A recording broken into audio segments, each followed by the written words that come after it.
Bonjour et bienvenue dans un nouvel épisode des Apôtres de l'Esprit Saint. Je m'appelle Arnaud El-Mardi. Je vous accueille aujourd'hui sur le plateau avec Marc El-Mardi. Bonjour à tous. Et Guillaume El-Mardi. Bonjour à tous. Bonjour à tous. Donc aujourd'hui, on va faire un petit résumé de ce qu'on a parlé hier. Hier, si vous étiez là avec nous, on parlait des faux prophètes. Et on a décrit plusieurs de ces faux prophètes. On a passé pas mal de temps sur l'Église catholique, le pape, et voir comment et de quelle façon il serait un prophète ou un faux prophète, un vrai successeur de Jésus ou un faux successeur de Jésus. Et ensuite, on a aussi parlé de gens qui sont plus célèbres, on va dire, d'une certaine façon, dans d'autres pays, comme tous ces pasteurs évangéliques qui ont ces grandes églises et qui font beaucoup de miracles, avec beaucoup d'émotions, tout ce qui ressemble... Voilà, c'est très très populaire aujourd'hui. On a aussi appliqué donc cette loi des 3 critères qu'on vous a présentés. Est-ce que ces hommes sont désignés par Dieu? Est-ce qu'ils ont de la connaissance divine? Et est-ce qu'ils appellent à la suprématie de Dieu? Donc le constat était très très clair. Tous les gens qu'on a présentés... comme Jésus le dirait, ils n'avaient pas de très bons fruits. Et il a dit, vous reconnaîtrez les faux prophètes à leurs fruits. Donc non seulement leurs fruits n'étaient pas bons, et c'est aussi pour ça que leurs fruits n'étaient pas bons, c'est parce qu'ils n'étaient absolument pas désignés par Dieu. Et c'est ce qui nous amène à la suprématie de Dieu, c'est le thème d'aujourd'hui en fait.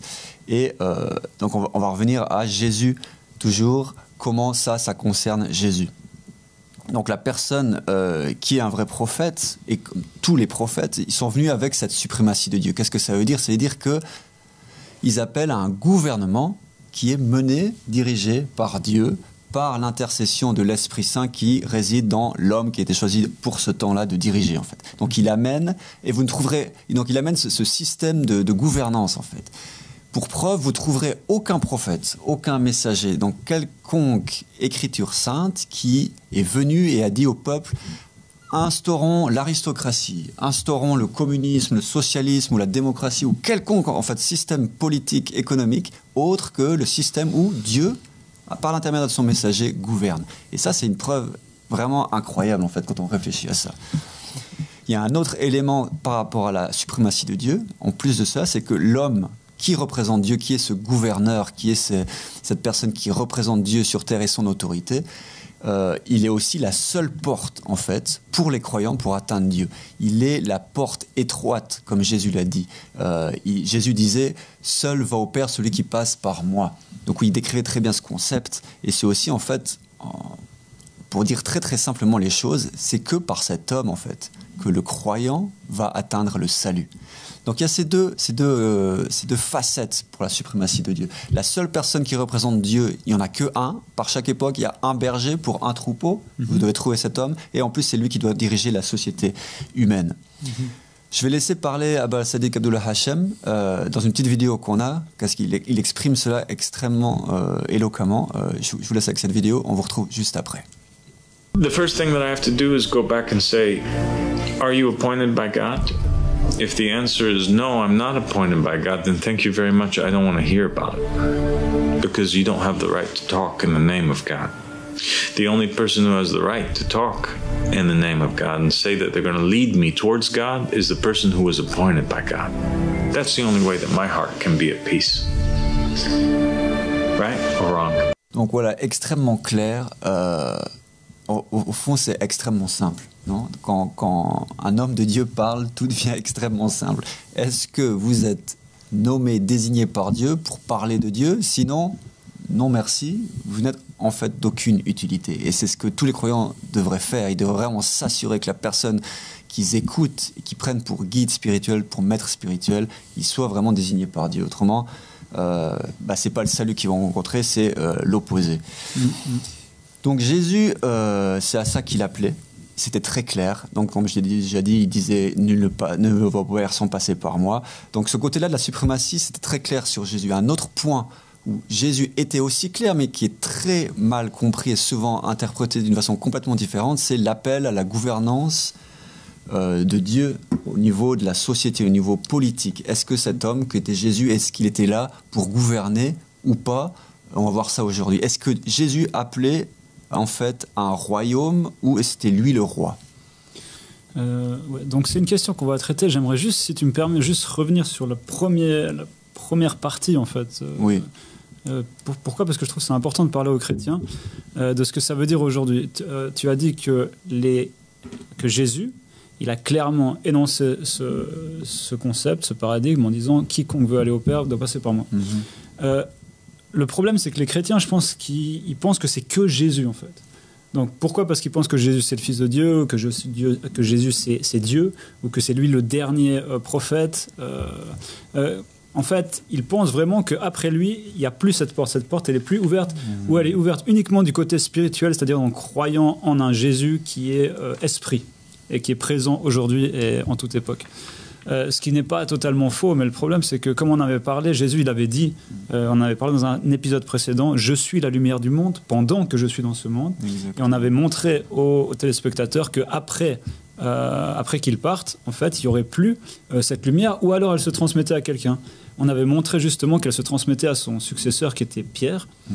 Et donc, par les paroles de Jésus lui-même, on avait démontré qu'en fait, cette porte, où ce fait que seul on peut atteindre Dieu que par la porte, qui était Jésus à son temps, cette porte devient Pierre. Et cette porte, en fait, elle se transmet depuis Adam jusqu'à la fin des temps, sans jamais s'arrêter. Et je pense que les chrétiens, ils sont enfermés dans ce truc de... On ne croit qu'à Jésus. Il y a 2000 ans que ce principe, la discussion est terminée, en fait. Alors que non, on dit non. Mohammed a dit non. Mani a dit non. Tous les imams de Ahlul Bayt ont dit non. Et ils ont prouvé ça par la Torah, par l'évangile et par les paroles de Jésus. Comme quoi, non, Jésus n'était pas la seule porte. Oui, il était la seule porte en son temps, mais en chaque époque, il y a cette porte. Autrement, Dieu, il nous égarerait. Dieu, il nous laisserait seulement avec un esprit qui est invisible, on ne sait pas comment l'atteindre, parce que, comme on a vu, chaque chrétien appelle Jésus à sa manière. En fait, imagine une sorte de Jésus dans sa tête qui est complètement irréel. Et la preuve en est qu'ils se combattent depuis 2000 ans, ils se contredisent depuis 2000 ans, ils ne sont pas d'accord, ils se divisent en je ne sais combien de sectes. Et on n'a pas ce Jésus, on n'a pas cette porte, sauf avec la personne qui a été désignée par Jésus. Exactement. Ce qui fait sens aussi avec l'autre facette qui est très importante, c'est la désignation dans un testament. À quoi ça servirait, par exemple, que Jésus, devant toute l'assemblée, prenne ce rouleau de Isaïe et dise « c'est moi, cette personne que vous attendez », si il peut avoir d'autres personnes qui sont autant importantes que Jésus et qui peuvent aussi appeler à Dieu. Il a dit « nul ne va au Père si ce n'est par moi ». Du coup, il n'y a qu'un berger, il n'y a qu'un troupeau qui doit suivre cette porte, en fait. C'est trop important. Effectivement, et si on croit que Dieu est bon, et que forcément, il va nous laisser, en fait, une lettre claire, une chose claire pour pouvoir reconnaître en fait son messager. On voit bien qu'aujourd'hui, la plupart des gens sont confus et ne savent pas comment reconnaître l'envoyé de Dieu. Et on voit que ça crée énormément de confusion, énormément de guerre, que les soi-disant croyants qui proclament avoir l'Esprit Saint se font la guerre les uns les autres. Au final, on voit bien que c'est impossible que Dieu soit d'accord avec cette division et cette confusion. C'est impossible.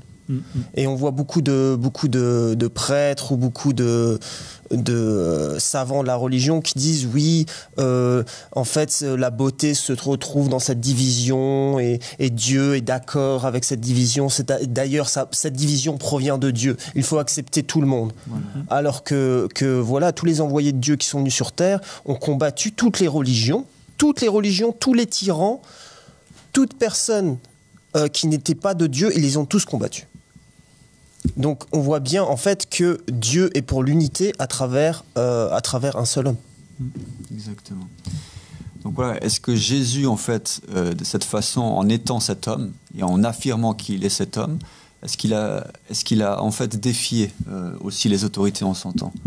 Qu'est-ce qu'il a fait en fait? Il y a plusieurs passages dans la Bible. Moi je me rappelle d'un passage par exemple où dans le temple de Jérusalem, alors qu'il n'est pas reconnu comme une autorité par les Sadducéens, les pharisiens, les gens d'église de cette époque, les gens qui ont l'autorité en fait religieuse, il se permet de traiter ces gens-là d'hypocrites, de langue de vipère, de fils de Satan. C'est un petit peu loin du Jésus qui est souvent dont on fait le portrait. Hein. On oublie souvent ces facettes de Jésus qui est extrêmement direct et qui défie l'autorité en fait. Bien sûr, et c'est ça qui a dérangé beaucoup. C'est pas seulement ce qu'il disait, mais c'est comment il le disait et comment il traitait ses autorités. Parce que clairement, les gens à qui il parlait, c'était pas n'importe quel prêtre ou n'importe quel rabbin, c'était des gens d'autorité, c'était les prêtres du temple.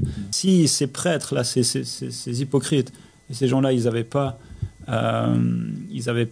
parlé, ils n'avaient pas soutenu l'État romain, alors il y aurait eu possibilité que les gens se révoltent et que le Messie, justement, réussisse sa mission. Donc, ils ont un grand rôle extrêmement important. Et quand ils parlent de ces gens, c'est justement pour contrer clairement l'autorité. Et ça défie non seulement l'autorité juive du temple, religieuse, mais ça défie l'autorité politique romaine. Parce que ces gens-là sont l'intermédiaire entre le peuple israélite et les autorités tyranniques romaines qui assiégeaient en fait Israël à l'époque. Tout à fait. Ou la Judée, plutôt.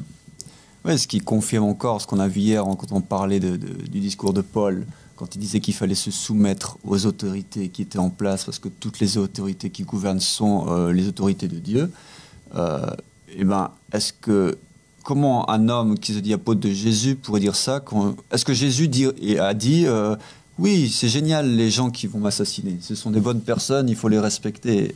J'ai pas l'impression. Donc c'est ce twist en fait qui s'est passé après dans l'interprétation de Paul de la chrétienté, où ils ont transformé en fait c'est ce qu'on va voir aujourd'hui, ce Jésus roi gouverneur en un Jésus agneau qui doit se faire sacrifier et qui est d'accord de se faire tuer et de se faire humilier pour le péché de tout le monde jusqu'à la fin des temps. Et donc ça, c'est un sujet qu'on va reprendre. On est obligé de le reprendre à de nombreuses reprises, sur plusieurs angles. Mais aujourd'hui, on va montrer en fait que Jésus était bel et bien roi et qu'il l'a bel et bien affirmé. Si vous réfléchissez juste logiquement, est-ce que Jésus, il aurait accepté un gouvernement qui oppresse les Israélites, le peuple de Dieu, et qui non seulement oppresse le Messie, mais qui le crucifie? Est-ce que Jésus est d'accord avec ce gouvernement? Parce qu'on dirait des fois, quand on écoute les chrétiens, et on écoute les enseignements pauliniens, que oui, c'est OK. Parce que, si on écoute Paul d'ailleurs, et si on écoute l'Église catholique, le gouvernement en place est un gouvernement mis en place par Dieu. Donc il faut accepter ce gouvernement, même s'il crucifie son Messie. Et c'est un peu ça qu'ils disent sans le dire, en fait. Donc clairement, Jésus appelle à un autre gouvernement qui est complètement opposé à ça, qui n'est pas la tyrannie, qui n'est pas le gouvernement du peuple, mais qui est le gouvernement divin, la suprématie divine, avec Dieu qui dirige et avec le Messie qui aurait dû diriger. Je pense que c'est là que c'est très important, parce que Jésus, non seulement il a dit qu'il était l'homme de Dieu de son temps, mais il a déclaré un grand titre. Il a déclaré qu'il était le Messie. Et peut-être c'est important, Marc, qu'on parle de ça, c'est qu'en fait, la Torah qui annonçait le Messie parlait d'un Messie très clair. En fait, ce Messie, il avait un rôle qui était un roi, en fait. Oui, effectivement. En fait, on savait tous que les Juifs de l'époque, en fait, attendaient le Messie, et que le Messie était attendu avec certaines caractéristiques. Il devait faire partie de la lignée de David, et c'est d'ailleurs pour ça qu'on peut retrouver toute la lignée de Adam jusqu'à Jésus dans le livre de Luc, où on voit bien que David est mentionné parmi ses descendants, il y a Jésus. Aussi, à plusieurs reprises, Jésus est appelé par la foule ou par certains croyants de l'époque fils de David, ce qui fait référence bien sûr au fait qu'il soit le Messie. On sait aussi très bien qu'il devait reconstruire le temple de Jérusalem de la même façon qu'il avait été construite du temps de Salomon. Et on voit aussi une petite phrase de Jésus qui dit dans le livre de Jean chapitre 2 verset 19, « Détruisez ce temple et en 3 jours je le relèverai ». Ce qui a beaucoup en fait choqué les pharisiens de l'époque et les dignitaires religieux, parce que encore une fois ça faisait référence ici au Messie. Un troisième chose qui a été montrée par Jésus, c'est cette fameuse histoire en fait, lorsqu'il en fait il y avait comment on pourrait dire, il y avait une prophétie en fait qui disait la chose suivante: dites à la fille de Sion, voici ton roi vient à toi doux, monté sur une ânesse, sur un ânon, le petit d'une bête de somme. Donc on se rappelle tous en fait à un moment donné que Jésus rentre à Jérusalem sur un ânon, et à ce moment-là, il y a tout le peuple tous les croyants de l'époque qui l'accueillent avec des roseaux et mettent leurs vêtements à terre. Et on voit bien que les autorités de l'époque, les autorités religieuses de l'époque sont choquées. Et sont profondément choqués de cette chose-là, parce qu'il réalise cette prophétie qui montre qu'il est roi, qui montre qu'il doit régner, qui montre que c'est bien le Messie qui est parmi nous. Et Jésus, à ce moment-là, dans l'Évangile, dit à un apôtre, va chercher cet anon pour que la prophétie soit accomplie. Amène-le pour que je puisse le monter. Et qu'est-ce que ça dit le texte? Et votre roi arrive. Donc, exactement. Donc c'est vraiment... il était en complète conscience qu'il était un roi. Et tout le monde était en conscience de ça. Et c'est un fait qui a été complètement ignoré et renié maintenant depuis bientôt 2000 ans, en fait. Et ce qui est intéressant, c'est que pour les Juifs, un roi, c'est quoi? C'est quelqu'un qui règne. Et on peut le voir dans les différentes prophéties, dans le livre de Psaumes. Qu'est-ce qu'il devait faire, en fait, le roi? Et je vais vous lire ça. Donc, dans le livre de Psaumes, au chapitre 2, verset 6, il est dit « C'est moi qui ai oint mon roi sur Sion, ma montagne sainte. » Et plus loin, donc il est ça dit... parle du Messie. Hein. Oui. C'est une prophétie parlant du Messie qui vient, qui viendra.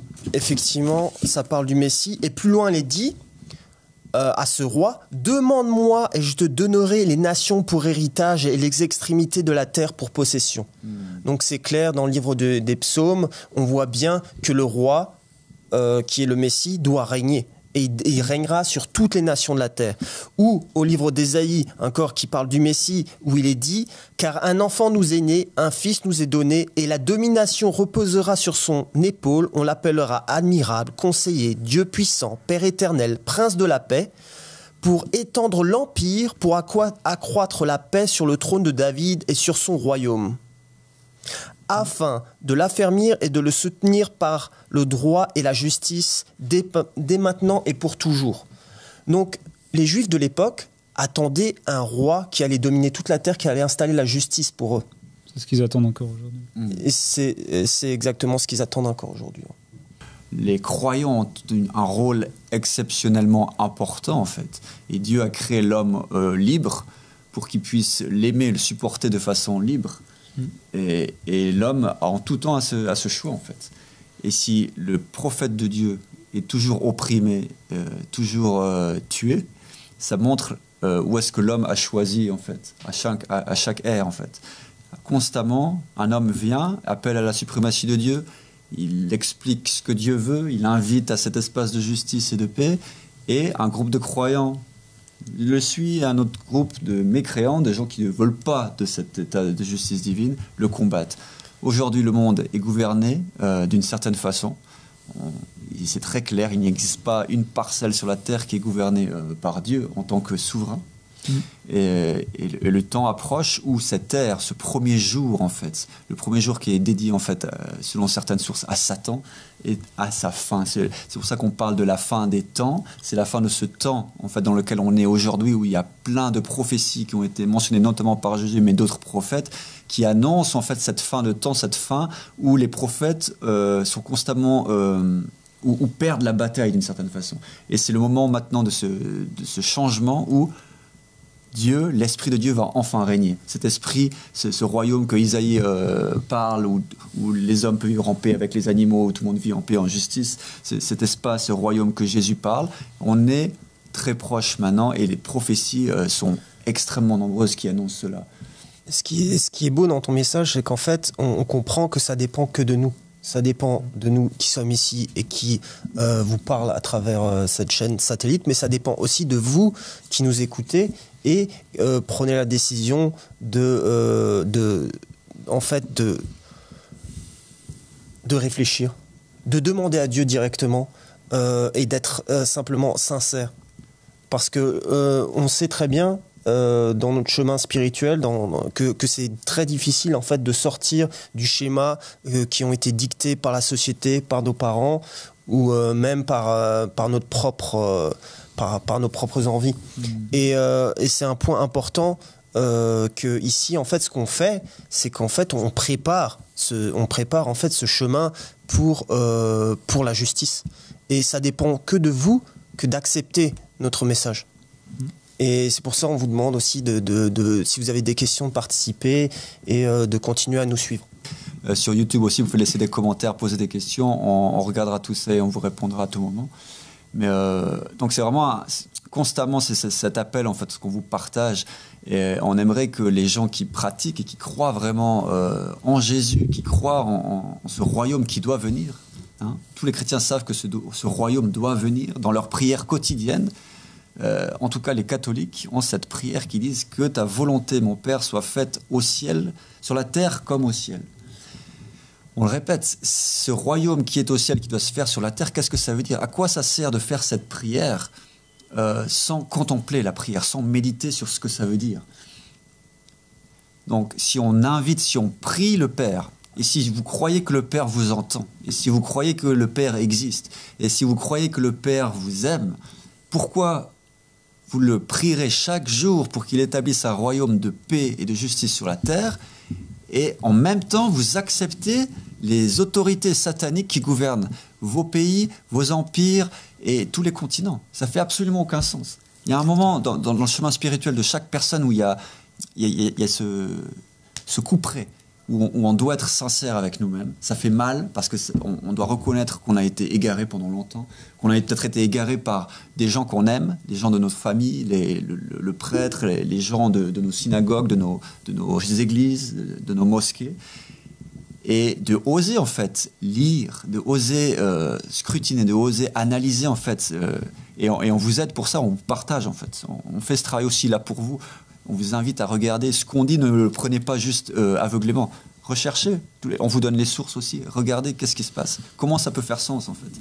Donc ce que j'ai envie de dire, c'est que si justement vous voulez demander à Dieu ou si vous voulez connaître la vérité, les dernières personnes à qui demander, ce sont les autorités en place, qu'elles soient politiques, qu'elles soient religieuses, qu'elles soient économiques, qu'elles soient n'importe quoi. En fait, toute autorité sur la terre aujourd'hui sont les personnes qui ont le plus peur de Dieu et le plus peur du règne de Dieu, du vrai règne de Dieu. Et d'ailleurs, c'est pour ça qu'ils vous en parlent jamais, ni dans les églises, ni dans les mosquées, ni dans les synagogues, ni dans les partis politiques, ni dans quoi que ce soit. La religion ne vous parle jamais de la véritable signification de l'appel de Jésus, de ce royaume de Dieu, et de cette suprématie de Dieu. On entend parler de ça nulle part. Moi, la première fois que j'ai entendu parler de ça, c'était avec les paroles d'Ahmad al-Hassan alayhi salam. La deuxième fois que j'ai entendu parler de ça, c'était avec Abbas Sadiq alayhi salam. Ce sont les seules personnes sur toute la terre à appeler à ce système et appeler à ce concept, appeler à seul Dieu dirige. Seul l'homme de Dieu a le droit de parler au nom de Dieu. Et éviter les savants de l'égarement, éviter les savants de la fin des temps, qu'ils soient chrétiens, juifs, musulmans ou quoi que ce soit. Ils ne vont jamais vous amener vers la vérité. Tout à fait. Et pour revenir encore une fois à Jésus, on a énoncé plusieurs faits, on a énoncé plusieurs prophéties, plusieurs textes, et il y a d'autres éléments. Vous trouvez vous-même d'autres éléments, mais il y a des éléments aussi bibliques et historiques en même temps, autour de sa naissance. Des éléments qui sont extrêmement similaires de ce qui s'est passé au temps de Moïse. Donc, pour vous rappeler l'histoire, si vous connaissez l'histoire de Moïse, le pharaon a décidé à la naissance de Moïse de tuer tous les enfants entre 0 et 2 ans. Pourquoi ? Parce qu'il avait pris connaissance d'une prophétie juive qui en fait était le grand nombre des esclaves qu'ils avaient sous eux, qui construisaient toute leur construction. Il a pris connaissance de cette prophétie d'un sauveur qui allait venir, et ce sauveur devait régner. Du coup, le roi a exterminé en fait tous les enfants, et c'est l'histoire de Moïse, la maman de Moïse qui met Moïse dans un panier sur le Nil, et qui ensuite, on connaît l'histoire, le reste est histoire. Le fait est que l'histoire de Jésus n'est pas unique. Cette histoire des tyrans en fait, qui veulent gouverner contre Dieu, à la place de Dieu, cela a toujours existé. Et ce chapitre, cet événement, cet incident est aussi arrivé en fait au temps de Jésus. Alors imaginez que si Jésus venait simplement pour enseigner et prêcher un nouveau livre, un nouveau évangile, s'il venait simplement pour dire respectez les autorités qui sont en place, aimez-vous les uns et les autres, et surtout ne vous rebellez pas. Surtout, soyez complaisants en fait avec les autorités qui sont là parce qu'elles ont été mises par Dieu. Pourquoi un roi comme Hérode, peut-être Guillaume tu peux expliquer ça, pourquoi un roi comme Hérode, quand il prend connaissance de la future naissance de Jésus, il fait ce qu'il fait? Et dans l'histoire, qu'est-ce qui s'est passé? C'est que Jésus, il n'était même pas né qu'on a déjà décidé d'exterminer, justement comme à l'époque de Moïse et également comme à l'époque d'Abraham, tous les nouveau-nés. En fait, pour éviter que ce Messie puisse grandir et devenir ce roi qui mette en péril le pouvoir en place et en péril l'Empire romain, en vérité. Donc, quand Hérode il entend parler de ça, bien sûr, il fait tuer tous les bébés, c'est connu. Et c'est pour ça que la famille de Jésus doit s'exiler, doit courir loin, en fait, de la Judée, aller jusqu'en Égypte, il est dit, jusqu'à l'âge de 12 ans, je crois. Ou c'est ce que dit les sources. Ouais. Et donc, en fait, la famille de Joseph et Marie et Jésus, ils partent à cause de ça. Ils arrivent à éviter le courroux, en fait, ce châtiment de l'empereur. Tout comme Moïse, d'ailleurs, il a réussi à faire la même chose. En fait, c'est une protection divine. Parce qu'il peut faire ce qu'il veut, en fait. Ces tyrans, ces fils de Satan qui règnent sur l'humanité, ils ne pourront jamais tuer un messager de Dieu sans la permission divine, en fait. Donc, clairement, il était une menace. Il ne l'aurait pas tué comme ça juste parce qu'il faisait des miracles, juste parce qu'il enseignait de tendre l'autre joue ou quoi que ce soit d'autre. Et je pense que c'est clair, c'est tellement clair que sur sa croix, ils ont marqué le roi des Juifs. Je veux dire, pourquoi ils auraient marqué ça? Et d'ailleurs, dans le dernier épisode, clairement, les questions principales sont: est-ce que tu es le roi des Juifs? C'est ça, le souci principal de l'Empire romain, c'est de savoir si cet homme va mettre en péril leur pouvoir. Voilà. Et il y a aussi une conversation entre Ponce Pilate et les prêtres, où lui dit je ne lui trouve aucune faute, en fait. Pourquoi vous voulez que je le tue? Parce que c'est les Juifs, hein, c'est l'élite religieuse qui est aussi menacée, évidemment, parce qu'ils vont perdre tout leur pouvoir. S'il y a un roi spirituel qui est là pour enseigner, non seulement pour gouverner la société, mais pour enseigner le vrai enseignement, ils perdent absolument tous leurs privilèges. Donc c'est eux qui dénoncent à l'Empire romain. Et comment ils piègent l'Empire romain de tuer Jésus, en fait, ils leur disent: mais attendez, c'est une menace pour vous. Si c'était juste une personne qui crée un petit peu des émeutes, ils vont pas aller tuer un homme comme ça. Ils vont tuer un homme parce qu'ils ont dit: cet homme, en fait, il doit vous remplacer. Nous, on est sous votre occupation. C'est ça, le contexte historique, souvent on l'oublie aussi, mais c'est extrêmement important. On vit dans une époque où l'Empire de Rome occupe la Judée, Jérusalem, et les Juifs, qui ont toujours été le peuple de Dieu jusque-là, vivaient sous l'autorité de Dieu. À aucun moment, Dieu leur a demandé et leur a dit: c'est bien que vous soyez sous l'autorité d'autres royaumes. Il leur a donné cette terre, non? Il a fait migrer les gens d'Égypte avec Moïse jusque dans cette terre pour leur donner cette terre promise, pour qu'ils aient leur propre royaume. David, Salomon étaient les rois de cette terre. Maintenant, ils sont sous l'autorité d'un peuple païen, polythéiste, qui les oppresse, qui oppresse leurs femmes, leurs enfants, qui ont tué et massacré tous ces enfants 30 ans auparavant. Ça, c'est le contexte historique. Donc on est dans un contexte historique où Jésus, à chaque pas qu'il fait, à chaque parole qu'il prononce, il est en danger de mort. Il y a tous ces épisodes où... Bien sûr qu'il était en danger, tout le temps. Constamment en danger. On l'avait vu d'ailleurs au début. En fait, le point important en fait, dans ce qu'on vient de dire, c'est véritablement que toutes les personnes que vous suivez, à partir du moment où vous voyez qu'ils sont au pied en fait, des gouverneurs, au pied des dirigeants, ils peuvent pas... C'est une impossibilité qu'ils proviennent de Dieu. Parce que Dieu est contre l'injustice. Et on sait que tous les dirigeants de la terre font et provoquent de l'injustice. C'est su, c'est connu. Il n'y a pas d'équivoque à ce sujet-là. Et on voit bien que toutes les personnes qui ont des méga-churches, le pape lui-même, créent de l'injustice. Et c'est pas possible que cela vienne de Dieu. C'est impossible. Donc rien que ce fait, rien que cet aspect-là, en fait, est une preuve pour n'importe quelle personne sincère. Parce que la religion, le leader religieux et le tyran devraient être en opposition. Jean le Baptiste qui s'est fait décapiter, il s'est fait décapiter simplement parce que il accusait le roi de l'époque d'avoir un mariage adultère. Exactement. Genre, simplement pour ça. C'est quand même... critiquer le roi. Voilà, critiquer le roi. Il faut absolument comprendre que c'est impossible de... On peut donner l'exemple, par exemple, en France. C'est impossible d'être imam si vous n'êtes peut-être n'êtes pas accepté par le gouvernement français. Ils doivent passer un examen, ils peuvent pas faire certains prêches. On voit bien que certains, même imams, appellent à voter pour tel et tel président. C'est impossible. On sait très bien que ce qui a véritablement tué Jésus, en quelque sorte, c'est la démocratie. Parce qu'on voit bien, en fait, avec l'épisode où on présente Jésus d'un côté et Barabbas de l'autre, qui était un meurtrier connu de tous, un fou allié. La populace qui était en face, ils ont choisi qui? Barabbas. Voilà. Et Jésus a dû être crucifié. Donc voilà, par vote. Par vote. Par vote, ils ont choisi l'homme Barabbas, ils ont choisi un meurtrier. Et c'est pour ça qu'il y a cet épisode qui est fantastique, et je crois qu'il est traduit maintenant en français. Il vient de sortir sur la chaîne YouTube La religion ahmadite paix et de lumière, que vous pouvez visionner. Et dans cet épisode, il y a ces paroles fortes de Abbas Sadiq, alayhi salam, où il dit, en fait, à chaque fois que vous allez choisir par vous-même, vous allez choisir automatiquement un meurtrier. Vous allez choisir l'antéchrist. Vous allez choisir quelqu'un qui va créer l'iniquité et l'injustice. Et donc c'est vraiment ça c'est ça en fait. C'est ça l'opposé. Ce qu'il faut comprendre, c'est qu'il y a ces deux systèmes. Il y a le système du choix du peuple, du peuple qui croit être libre et élire des gens de manière logique ou de manière sensée, et un autre système qui est le système de la suprématie de Dieu. Et c'est à ça que nous nous appelons. Et je pense qu'il faut qu'on soit clair. C'est clairement antithétique totalement avec le système qui est proposé dans le monde et qui est poussé à être implémenté dans le monde entier aujourd'hui. On croit à un système qui accepte le choix de Dieu.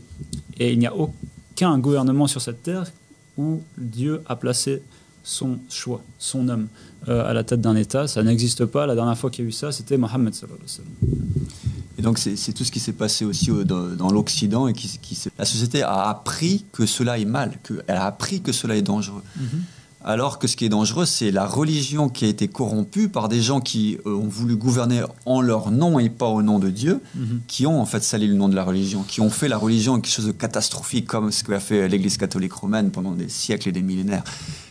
Et donc voilà, toutes les autres instances religieuses aujourd'hui, il n'y en a pas une seule aujourd'hui qui présente ça même. Et aujourd'hui, un État athée qui gouverne sans l'Église n'est pas pire qu'un gouvernement qui gouverne au nom de la religion, mais qui est au fond juste là pour gouverner avec leurs propres idées, comme le fait l'Iran. Voilà, c'est très très clair. Aujourd'hui, il n'y a pas une parcelle de cette terre qui est gouvernée par Dieu, si ce n'est les gens qui vivent en fait sous la bienveillance d'Abbas Sadiq Abdullah Hashem.